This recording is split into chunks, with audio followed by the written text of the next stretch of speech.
Ibu-ibu, kita akan membaca Alkitab dari Roma pasal 6. Roma pasal 6 ayat 13. Roma pasal 6 ayat 13. Tema kita pada bulan pada bulan Februari ini adalah senjata kebenaran. Roma 6 ayat 13, dan janganlah kamu menyerahkan anggota-anggota tubuhmu kepada dosa untuk dipakai sebagai senjata kelaliman, tetapi serahkanlah dirimu kepada Allah sebagai orang-orang yang dahulu mati, tetapi yang sekarang hidup, dan serahkanlah anggota-anggota tubuhmu kepada Allah untuk menjadi senjata-senjata kebenaran. Roma 6 ayat 13. Serahkanlah anggota-anggota tubuhmu kepada Allah untuk menjadi senjata-senjata kebenaran. Ibu-ibu, saudara-saudara yang dikasihi Tuhan Yesus, kalau bilang jadi senjata kebenaran berarti ada sesuatu yang harus kita hadapi, atau kita berhadapan dengan sesuatu yang sedang merongrong kehidupan kita sebagai orang percaya, atau ada sesuatu yang merongrong kebenaran Tuhan. Jadi ada sesuatu yang merongrong kebenaran Tuhan, sehingga Alkitab, Paulus bilang kepada jemaat di Roma supaya mereka menyerahkan tubuh. Jadi di sini ada dua yang diserahkan kalau kita lihat di ayat 16 ini. Yang pertama adalah serahkan dirimu kepada Allah.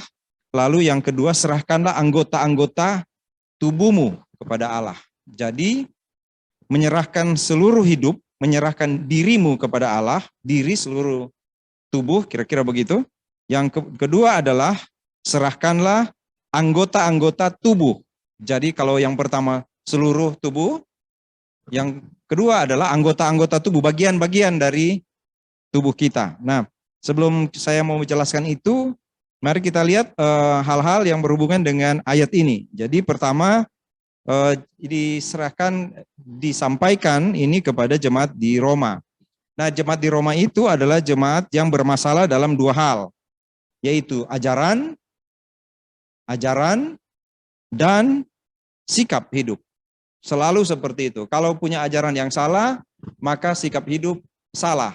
Tetapi ada kalanya ajaran yang seperti benar, ajaran seolah-olah benar, itu juga dapat membuat sikap hidup seolah-olah benar. Gini maksudnya. Jadi ada ajaran yang tidak benar, tetapi dipraktikkan dengan cara yang sepertinya benar. Ini di orang-orang Roma, di jemaat di Roma. Yaitu mereka diminta oleh pengajar-pengajar yang tidak benar, diminta untuk menerapkan Taurat. Jadi kan Taurat itu kalau diterapkan kan benar sekali, yaitu mereka harus tidak melakukan ini, tidak melakukan itu, harus lakukan ini, harus lakukan itu, kan menjadi benar itu kalau Taurat. Jadi kalau ajaran itu menjadi seperti benar. Jadi umpamanya kayak begini, kalau ibu-ibu di sinilah. Jadi kalau saya bilang gini, kalau ada datang bilang gini, nggak boleh pakai baju yang begini. Jadi kalau datang gereja nggak boleh pakai apa? Ibu-ibu nggak boleh pakai celana bahan atau celana. Maksudnya celana panjang. Harus bagusnya pakai apa namanya? Blus, apa? Dress ya. Pakai baju gitu, bagus nggak itu? Bagus kan? Iya kan? Jadi kita pernah bahas nggak itu tentang apa? Bagaimana berbusana dalam ibadah? Pernah? Udah lupa berarti ibu-ibu kan? Waktu itu ya. Iya kan? Iya kan? Pernah ya kita bahas itu. Jadi kalau ada ajaran seperti itu, jadi bagusnya kalau mau datang ibadah begini seperti ini gitu kan. Nah, bagus kan itu. Tapi itu muncul dari mana gitu? Ajaran itu muncul dari mana? Bagi orang yang apa? Di kampung gitu, di tempat ibadahnya dekat, kan enak ya. Tapi kalau ibu-ibu, kalau naik motor, lalu pakai apa? Terusan itu dress gitu kan. Apalagi kalau naik bus atau apa kan susah. Sendiri mesti bawa apa? Bawa mobil kan. Nanti kalau mau turun susah sekali. Kan banyak, jadi banyak hal seperti itu. Tapi ajaran yang bilang itu kan seolah-olah benar, tapi tidak melihat di mana kita ada, iya kan? Tidak melihat situasi itu. Nah, seperti itulah Taurat. Seperti itulah yang datang kepada jemaat di Roma. Apalagi itu tadi pakaian, apalagi duduk, apa, apalagi banyak kan hal-hal yang diatur yang berhubungan dengan etika di luar. Kalau bisa sih ibu-ibu supaya supaya nggak berantakan rambut pakai apa? Sanggul. Pakai ini jilbab, pakai penutup kepala kan gitu kan? Kan boleh dong kita pakai aturan gitu kan? Iya kan? Nah, jadi ada beberapa ajaran itu yang saya bilang tadi. Ada ajaran yang salah mengakibatkan sikap yang salah, tapi ada ajaran yang seolah-olah benar dan memiliki sikap yang seolah-olah benar. Nah, yang di sini yang harus terjadi adalah ajaran yang benar dan sikap hidup yang benar. Itu yang disampaikan oleh Paulus di sini dalam Roma pasal 6 ayat 13, sebenarnya dalam seluruh kitab Roma, yaitu bahwa jangan kamu serahkan dirimu kepada sesuatu yang bukan Tuhan. Bahkan di sini kalau di ayat yang dari pasal 5 ini bisa dilihat, dosa jangan berkuasa lagi atas hidupmu. Ya kan? Kamu kan sudah di dalam Kristus. Itu pasal 6 ini kan. Mulai dari ayat 1 kalau lihat, apakah kita akan bertekun dalam dosa? Enggak boleh, sekali-kali tidak. Kamu telah dibaptis ke dalam kematian, sudah berada dalam Tuhan. Hidupmu hidup dalam hidup yang baru, itu ayat yang ketiga. Ayat yang keempat, bagian terakhir dikatakan, demikian juga kita akan hidup dalam hidup yang baru. Di ayat yang ke-6 dikatakan di situ, tubuh dosa hilang kuasanya. Di ayat 6. Tubuh dosa itu hilang kuasanya. Jadi di ayat yang ke-12, sebab itu hendaklah dosa jangan berkuasa lagi di dalam tubuhmu yang fana. Jadi yang Paulus mau adalah mesti mengerti kebenaran. Kenapa? Mesti mengerti kebenaran. Supaya kamu jangan lagi hidup di dalam dosa. Jangan lagi menggunakan hidupmu di dalam dosa. Sekalipun waktu itu Paulus sudah mengajarkan bahwa sebesar apapun dosa, nanti boleh baca di bagian di bawahnya itu, di pasal 5 terutama, kalau bisa lihat di situ. Sebesar apapun pelanggaran, kasih karunia lebih besar dari pelanggaran itu. Jadi kasih karunia itu lebih besar, atau pengampunan itu lebih besar dari pelanggaran.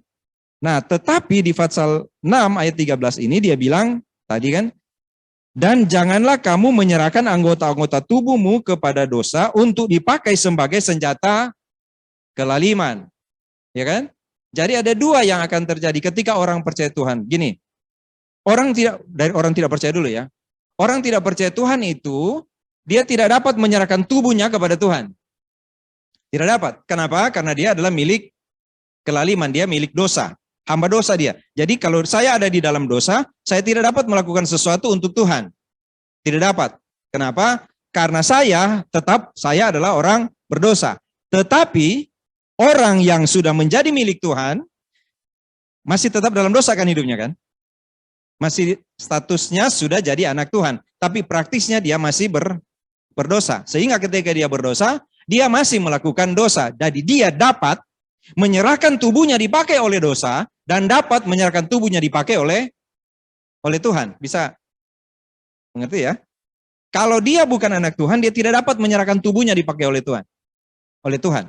Tidak dapat. Tetapi kalau dia anak Tuhan, dia dapat menyerahkan tubuhnya dipakai untuk menjadi senjata-senjata kelaliman. Kenapa?